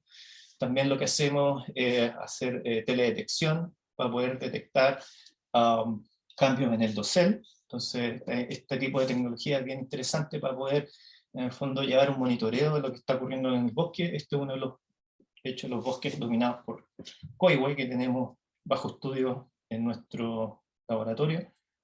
Esto está alrededor de los 36 grados sur, en la región del Maule. ¿Qué hemos encontrado con estos patrones? Los patrones que hemos encontrado son principalmente que si uno estudia el patrón de mortalidad, digamos, cuenta cuántos árboles han muerto y también cuántos árboles muestran cierto decaimiento foliar en subcopa, lo que vemos es que esto está muy relacionado con patrones de aridez que existen. Esto es lo que se muestra en este mapa acá, con sectores más áridos, como son los que están en este sector de acá, con sectores más húmedos, que son los que se ven acá más hacia el sur, en azul. Estos son principalmente bosques de Coihue, de Notofagus dombelli. Entonces el patrón de mortalidad que estamos identificando es principalmente para esta especie. Y como pueden ver acá, la cantidad de árboles muertos por hectárea, en este caso de Coihue, están relacionados relativamente bien con este índice de aridez o de sequía, que es el BDP, que es la presión, el déficit de presión de vapor, que básicamente muestra cuán seca está la atmósfera en relación a la cantidad de agua que hay en el suelo, lo que hace en el fondo que a medida que está más seca la atmósfera, el árbol, no sé si ustedes saben, pero el árbol funciona como un tubo en el fondo, cuando uno está tomando con una pajita agua, ¿no? Extrae, bajo presión saca agua desde el suelo, en este caso, hacia la atmósfera. Y a medida que está más seca la atmósfera, más presión existe, ¿ya? Jiménez Chávez tiene pregunta, parece, o la mano levantada. No, quedó de antes, perdón. Ah, ya, no hay problema. Entonces lo que vemos es que hay un efecto, digamos, de mayor cantidad de árboles en sectores donde el índice, este déficit de presión de vapor es más alto, entonces hay más demanda por sacar agua. Pero fíjense que lo estoy comparando con la anomalía del año 98, ¿ya? O sea, son condiciones de mucha sequía que ocurrieron en un año en particular. Entonces la mayor cantidad de árboles muertos que vemos acá, al parecer están correlacionados con ese evento de sequía extrema que ocurrió allá. Ahora, si nosotros usamos la dendrocronología para estimar las fechas de muerte de esos árboles, lo que vemos es congruentemente con esto, vemos que la mayor cantidad de árboles muertos, que nosotros lo que hicimos fue ir a fechar las muertes de cada uno de estos árboles, o sea, bueno, de varios otros árboles, no solo esos que están ahí en la foto. Y lo que vemos es que la mayor cantidad de estos árboles murieron en el año 98. Esto fue bastante sorpresivo para nosotros, porque en verdad nosotros lo que andábamos buscando era el efecto de la sequía del año 2015. ¿Ok? O sea, voy a volver un poco atrás. Nosotros estábamos buscando este evento, perdón. está aquí molestando. Este evento estábamos buscando, fuimos a terreno, al bosque, fechamos las muertes, y lo que encontramos es que los árboles que nosotros creíamos presumiblemente muertos por el año 2015, de hecho se habían muerto el año 98. Lo cual nos habla de un problema cuando estudiamos dinámica de bosque, que es básicamente que el bosque tiene una inercia en su dinámica. Independiente de que los árboles hayan estado, tú lo veas que se están muriendo, digamos, tú los veas muertos, esos árboles, muchos de ellos en general es un evento que es mucho más antiguo, ¿ya? Entonces existe esta inercia, y además también después ocurren oleadas, como pueden ver acá, el año 2004, ¿no? Oleadas de árboles que probablemente quedaron muy dañados por la sequía del año 98, y que después mueren producto de otros tipos de consecuencias que no necesariamente tienen que ver con el clima de ese año en particular. Entonces eso nos mete en una complejidad bastante con la cual tenemos que lidiar en el análisis, ya que uno de los problemas que nos enfrentamos, y me imagino que esto pasa en muchos lugares de Sudamérica también, es a la falta de monitoreo en nuestros bosques, ¿ya? O sea, si estuviéramos monitoreando año a año muchos bosques en Chile, probablemente podríamos detectar estos patrones de manera mucho más clara que teniendo estas demostraciones más bien indirectas. Así que por ahí el estudio de SLN es muy interesante, en el sentido que ellos están monitoreando, generando una red de monitoreo de todos los Andes que les permite acercarse mucho mejor a las causas. No sé si hay preguntas por ahí. Bueno, la otra tasa demográfica que nos interesa estudiar es las fallas de reclutamiento, dado que no solamente a través de la mortalidad de los árboles en un bosque se generan cambios en la composición o en el funcionamiento de esos bosques, sino que a través de la regeneración podemos ver podemos ver cómo puede ser la composición futura del bosque, principalmente a través de aquellos árboles que son capaces de establecerse. En este caso aquí tenemos una foto de un árbol de una plántula de Nothofagus dombelli, chiquitita. Los Nothofagus tienen estos cotiledones tipo corazoncitos que son muy fáciles de identificar y muy bonitos, por cierto. Este es un caso esta es la Genuina avellana, que es una proteácea que también crece en los bosques del sur de Chile. A ver, ¿por qué no cambia? Ahí. Ok, entonces lo que nos interesa investigar en este caso es el nicho de regeneración, que son todas aquellas condiciones ambientales presentes en esta fase temprana de la vida de un árbol, para ver si a través de esas condiciones ambientales la especie es capaz de regenerar. Y cuando hablamos de nicho de regeneración, lo que estamos viendo también es la viabilidad de la producción de la semilla, la dispersión, la germinación y la supervivencia de juveniles, ya que una planta como de este tamaño, que bueno, no tengo una regla aquí, pero no debe ser más de 10 centímetros, 15 centímetros de altura, en este caso es un Nothofagus macrocarpa. Este árbol puede tener por lo menos unos 30, 20 años, por lo menos de edad, en este caso. Son árboles que crecen lentito, en el fondo, y al encontrarse con un árbol de este tamaño, comparado con este chiquitito que está acá al lado, lo que estamos viendo es toda esa cantidad de años acumulados en el cual este árbol pudo sobrevivir. Y bueno, al entender la dinámica de la regeneración, al entender los cambios en el nicho de regeneración, podemos entender también los efectos de largo plazo que pueden estar ocurriendo en los bosques, como pueden ser los cambios funcionales o los cambios de la composición. Voy a presentarles en esto solo un caso, que es un caso que tenemos bien estudiado, en el caso de los Nothofagus macrocarpa nuevamente, porque nosotros estamos en este momento llevando adelante investigación para estudiar más en detalle el nicho de regeneración, haciendo monitoreo de este tipo de arbolitos y las condiciones microclimáticas en las que crecen. Sí que no hay mucha información, en el caso chileno al menos. Yo sé que en Argentina sí se está levantando bastante información en algunos sectores de bosque de Nothofagus, pero monitoreo es algo que está incipiente y que hay pocos investigadores llevándolo adelante, en el caso de los bosques al menos. en Notophagos macrocarpa lo que vemos es que si uno estudia los patrones de regeneración, que son los que están acá arriba, esta es frecuencia relativa del establecimiento, lo que vemos es que hay ciertos picos de regeneración que ocurren principalmente después, por ejemplo, de eventos de mayor precipitación, como los que se ven en este caso acá. Y lo que vemos es que a medida que iba aumentando, esta es la anomalía de la temperatura y la anomalía de la precipitación. Ustedes vean que la anomalía en el fondo está siendo cada vez menor de precipitación y están habiendo condiciones de mayor calentamiento. Lo que vemos es una baja en el reclutamiento e incluso nulo reclutamiento en los últimos casi 50, 40 años del bosque. Entonces vemos una falla de reclutamiento que es muy clara en el caso de Notophagos macrocarpa, y que sumado a las tendencias de crecimiento que les mostraba anteriormente, que eran estas caídas de crecimiento producto de la sequía desde el año 80 en adelante, los patrones de mortalidad no los conocemos bien en el caso de Notophagos macrocarpa, nos muestran de que esta es una especie muy vulnerable al impacto del cambio climático. Eso es todo lo que quería hablar de regeneración. Más información vendrá, al menos en nuestro proyecto creemos en los próximos 2 años, 3 años tendremos más que mostrar en este ámbito. Veamos un poco de los cambios en las interacciones de las especies.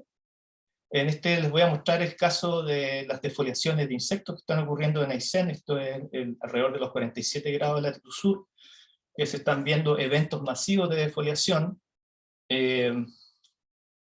como este que se ve acá en el Cerro Castillo, que son de gran extensión y que cuando empezamos a estudiar esto no había una localización exacta o cuantificación de estos impactos.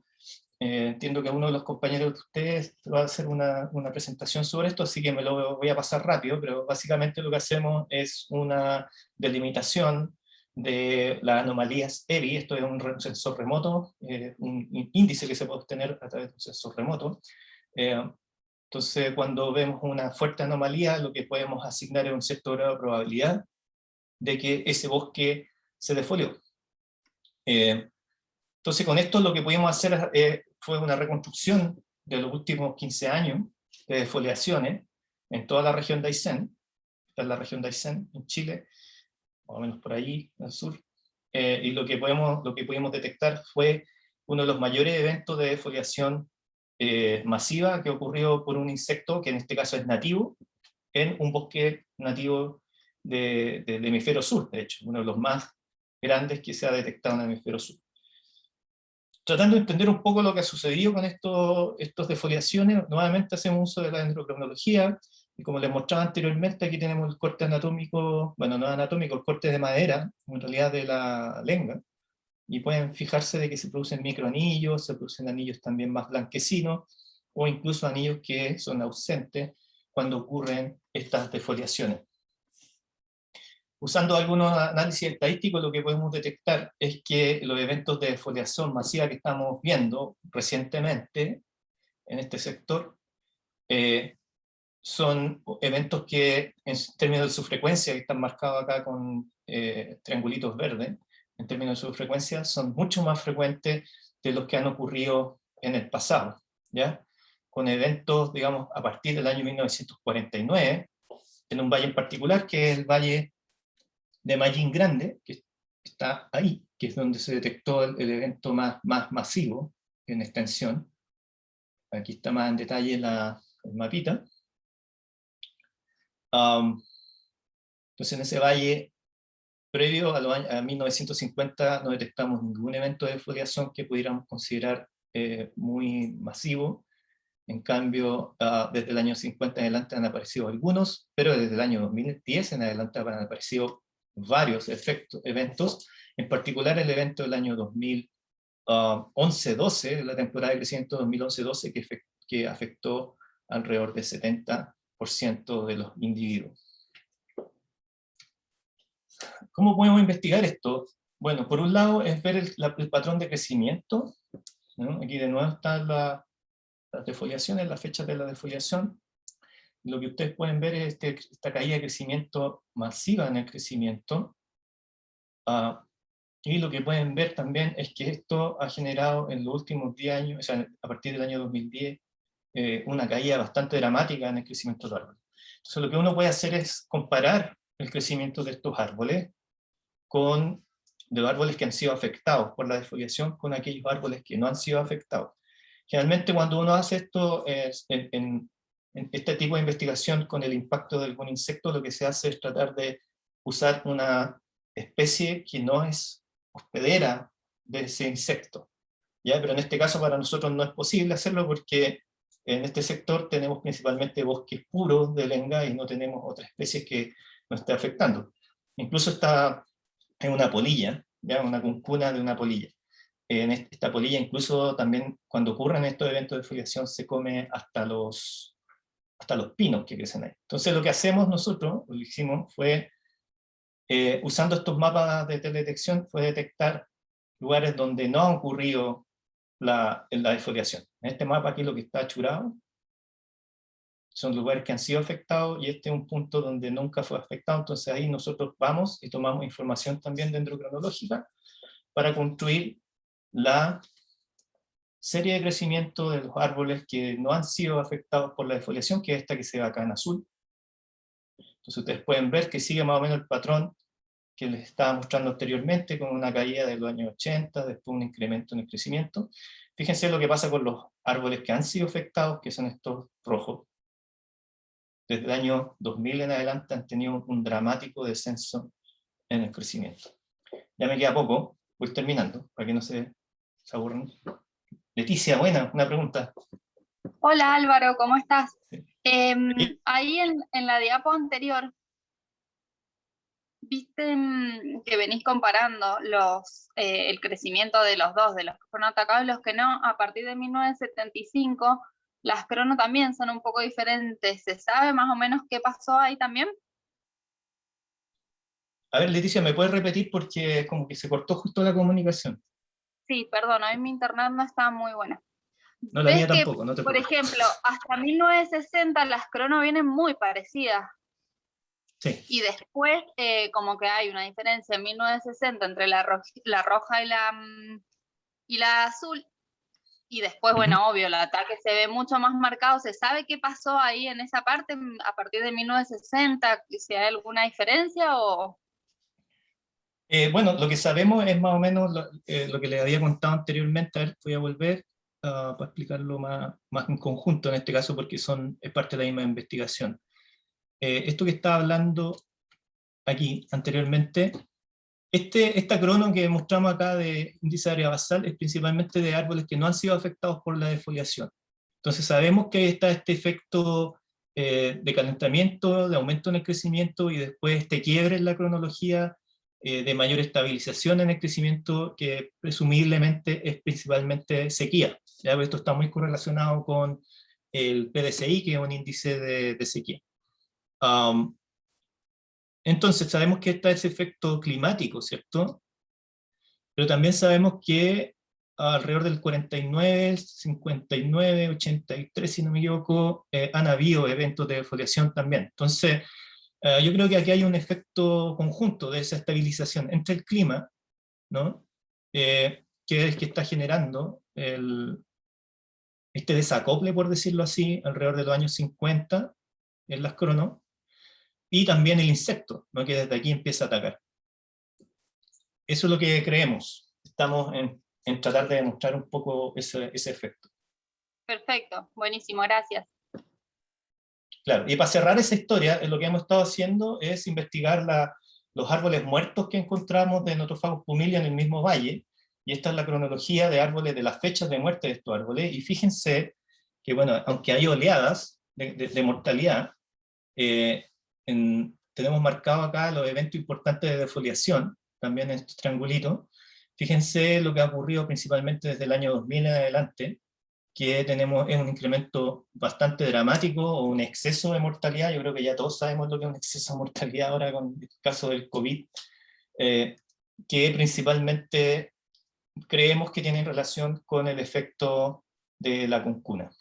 Entonces, acá hay una sinergia. En este caso de Nothofagus pumila nos permite entender de las sinergias que van a ocurrir, o están ocurriendo ya, en el caso del impacto del cambio climático. Tenemos una sinergia entre el crecimiento el de reclutamiento, en este caso no tenemos mayor información, y de la mortalidad de un insecto y del cambio climático.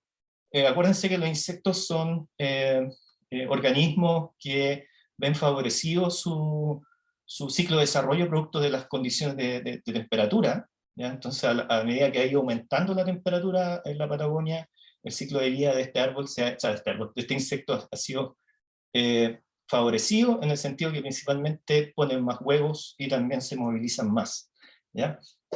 Entonces, en resumen, tenemos primero respuestas distintas entre distintas especies arbóreas. Nosotros somos capaces de estudiar esto acá, en este sector de Sudamérica, porque tenemos especies arbóreas que son bien discernibles. En el caso de lo que nos comentaba Selene, en los bosques tropicales, donde la diversidad es mucho mayor, es más conveniente hacer ese tipo de investigación a través de grupos funcionales o estudiando los rasgos funcionales de la especie. Tenemos efectos que son discernibles en las principales tasas demográficas de estos bosques, por lo cual podemos argumentar que va a haber un efecto claro en el de impacto del cambio climático en los bosques. Les conté un poco de las fallas o mejoras en el establecimiento de la especie, pero esto todavía no ha sido claramente establecido, diría yo, en el caso de los bosques templados del sur, así que ahí ustedes tienen mucho trabajo que hacer en sus carreras, a los que les interese esto.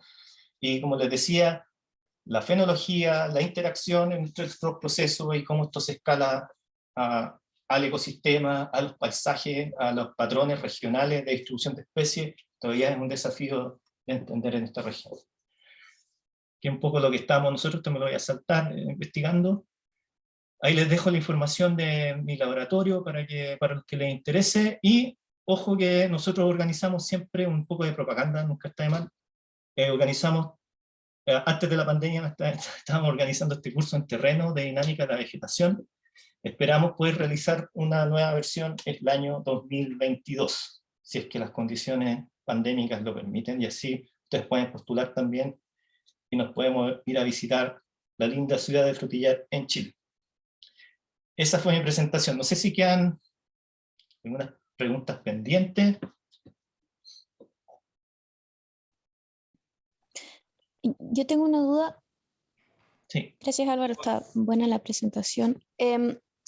Aparte de ver, bueno, cuando fueron a ver esta mortalidad que finalmente había muerto en el 98, que fue un poco lo que pasó en Argentina también, al sur, en Patagonia, no sé, me imagino que has visto los trabajos de Laura Suárez, que han trabajado mucho en esa zona. ¿Vieron después como los árboles que murieron después, o vieron si es que después de la sequía del 2015 había habido como una disminución en el crecimiento o una tendencia a algo, o solo vieron las muertes? No, claro, estamos estudiando los patrones de crecimiento. En el caso de Coihue, a ver, en el caso, lo hemos estudiado para los tres tipos de bosques que estoy presentando, para macrocarpa, para oblicua, o sea, para dombeye y para pumilio. En el caso de Coihue, y sí estamos trabajando con María Laura Suárez, por si acaso ella es parte de este estudio también, ella nos ayudó con la colecta de información en Nahuel Huapi, en el fondo actualizamos la investigación que ella había hecho por ese lado. A ver, los patrones de crecimiento de Coihue son complejos en ese sentido. O sea, no necesariamente un árbol porque viene creciendo más lento, un árbol de Coihue viene creciendo más lento implica de que ese árbol se va a morir producto de un evento de sequía, ya que hemos detectado que eso difiere en distintos lugares de la distribución de Coihue. Entonces, en lugares que son más áridos o más secos uno puede esperar ese patrón, pero en lugares que son más, que tienen ambientes más húmedos, ocurren otro tipo de patrones, pero eso lo tenemos como todavía muy preliminar y no quise enredar mucho en ese ámbito. En el caso de pumilio es más claro y de que un árbol que viene creciendo muy lento, producto de estos ataques de la concuna, tiene una mayor probabilidad de morirse años posteriores a ese ataque, 2 años, 3 años posteriores a ese ataque. Y eso está correlacionado, un estudio que está haciendo una tesista de magíster en mi grupo, Vinci Urra, al parecer está correlacionado con la cantidad de eventos de sequía que han ocurrido, extremos, y también el tipo de manejo que se le ha hecho al bosque. Hemos encontrado alguna señal por ahí. Y en el caso de macrocarpa es muy clara la tendencia de que si el árbol viene creciendo menos en el tiempo, también tiene una mayor probabilidad de morirse producto de la sequía. Entonces hay respuestas diversas, pero hay algunas especies que pueden ser las más, algunas bastante claras. El tema del coihue es que compite con muchas especies en general, comparado con las otras dos especies que generalmente generan bosque monoespecífico. En el caso del coihue tenemos un bosque más diverso, entonces hay otros patrones que dominan también, por ejemplo, la competencia entre los árboles, también queda encapsulada en el crecimiento arbóreo, entonces se pueden ver patrones más diversos. Es una súper buena pregunta, en todo caso, es todo un ámbito de investigación ahí. Gracias. Y Álvaro, fue re interesante tu curso. Y también tengo una pregunta, porque hubo una diapositiva donde hablas entonces de la mortalidad, de la regeneración, de los cambios de distribución, pero también de interacción bióticas. Y, bueno, obvio me pido esta pregunta. No sé si es algo que se estudia también en interacción con la mortalidad, por ejemplo, si hay algunas interacciones bióticas que pueden explicar o cambios, algunas respuestas que viste, puede ser la mortalidad o la regeneración también. Sí, en el caso de Nothofagus pumilio, la interacción biótica que vemos ahí con este insecto, porque es un insecto del ecosistema, es un insecto nativo, el cambio en sus interacciones está generando un aumento en la mortalidad. Creo que tenemos bastante evidencia de eso ya, todavía no lo hemos publicado, pero estamos en ese camino. Hay otras, que en el caso de la regeneración, lo estamos empezando a investigar nosotros, las interacciones bióticas en el suelo, por ejemplo, la mayor diversidad de grupos funcionales de microorganismos que descomponen la hojarasca en el suelo, puede tener un rol fundamental en el éxito de la regeneración, ya de las plántulas que germinaron. Entonces, eso es también es una frontera. En este momento acá, al menos en Chile, no tenemos mucha información, pero existen evidencias de que los cambios en las interacciones de los microorganismos con las plantas también pueden generar un feedback ahí que en el contexto de un ambiente más seco les puede hacer no ser tan exitoso y generar mortalidad, ahora en este caso en las plántulas, ¿no? Y por cierto que tienen que haber otras interacciones que se están perdiendo. Por ejemplo, en el caso de la lenga y el ataque de este defoliador, hay ciertas hipótesis que apuntan a la pérdida de un parasitoide que tenía la cuncuna. No se sabe mucho, pero existen algunas ideas respecto a eso. Entonces ahí se pierde una interacción y lo que hace, que podría haber sido producto del cambio global, y lo que hace es que al no tener tantos depredadores esa cuncuna, existe una mayor reproducción de la cuncuna y ocurren estos fenómenos de brotes masivos del insecto. Así que, bueno, pero también es todo un ámbito ahí de investigación que se puede llevar adelante. Sí, tenemos que hablar de eso, pero me parece interesante de ver que los ejemplos de cual hablemos siempre cuando hablamos de interacción son más de patógenos, de insectos defoliadores, y hay este punto de vista, y lo vimos en el curso de viernes, que al final son los cambios que vemos son más cambios de patógenos, pero al final, por ejemplo, la regeneración depende mucho de hongos bióticos, simbióticos, tipo micorrizas y todo eso. Y no, estoy de acuerdo, es una línea de investigación, pero es interesante de ver el punto de vista sobre interacción. Oye, hay una pregunta ahí en el chat que no la había visto yo. Gonzalo pregunta, hemos estado en terreno en bosque esclerófilo de la zona central y nos ha llamado la atención que los peones han puesto color café, como que se están autopodando. Sí, bueno, hay un evento, bueno, el evento del 2019, sumado al evento del 2017 de extrema sequía que ocurrió en la zona central. Yo no hablé mucho de esto porque estábamos centrados en los bosques más lluviosos, pero hay un bosque mediterráneo, de tipo mediterráneo en Chile, que es el bosque esclerófilo al que hace referencia Gonzalo, y producto de dos eventos de sequía extremos que han habido, y la sequía estructural que también ha habido desde el año 2010, se están generando condiciones de desecamiento de muchos de estos árboles que crecen en ese sector, que se le está llamando como empardecimiento, un efecto de empardecimiento del bosque a gran escala en toda la región.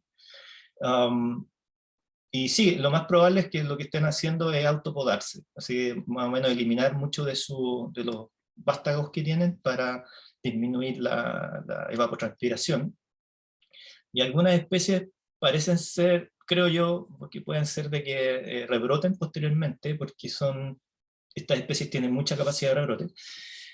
Pero hay otras que se les ha visto un efecto más duro y con patrones, digamos, generando mortalidad producto de esta sequía. Eso lo vemos en Quillay. Ahí tenemos otro estudio que no lo presenté, pero bueno, está ahí.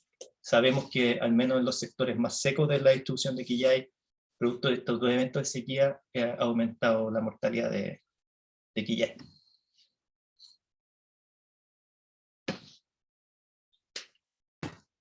¿Hay otras preguntas?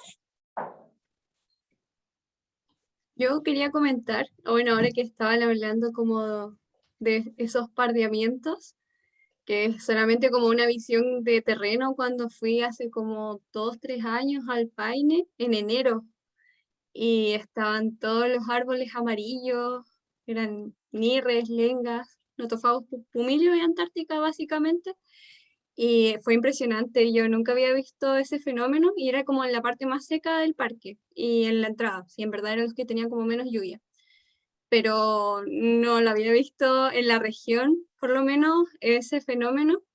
Y eso que, bueno, a lo largo de los años se supone que ha ido aumentando la precipitación, pero los veranos se han vuelto más secos. Hay un efecto que también es interesante, ustedes que se quieren meter en ese tema, que también es poco investigado, el efecto de las olas de calor. ¿Ya? O sea, que no es solo, o sea, se están tratando de entender un poco mejor qué es lo que sucede con estos umbrales térmicos de muchas especies, porque, bueno, Selena habló del óptimo térmico, pero los umbrales térmicos, digamos, las temperaturas que pueden tolerar, temperaturas más altas que pueden tolerar, también es muy relevante. Entonces, y en muchos casos, las temperaturas también son las que generan estos patrones de foliación y defoliación, digamos, de las especies que son deciduas, ¿ya? Entonces, un evento muy cálido, y por eso yo decía que la fenología es algo que no entendemos muy bien en estas especies. Entonces, un evento muy cálido lo que podría estar generando, sumado a una condición un poquito más de sequía, podría estar generando una defoliación temprana del árbol, porque esa es una de las cosas a favor que tienen las especies deciduas, que es un rasgo funcional muy claro, que tienen esta posibilidad, digamos, de manejar el momento en que botas las hojas para poder sobrevivir un periodo más extremo en el clima. Y eso lo estamos viendo en la distribución de los notophagus deciduos. O sea, no es solo un efecto allá en Magallanes, se ve también acá en el sector, digamos, más centro.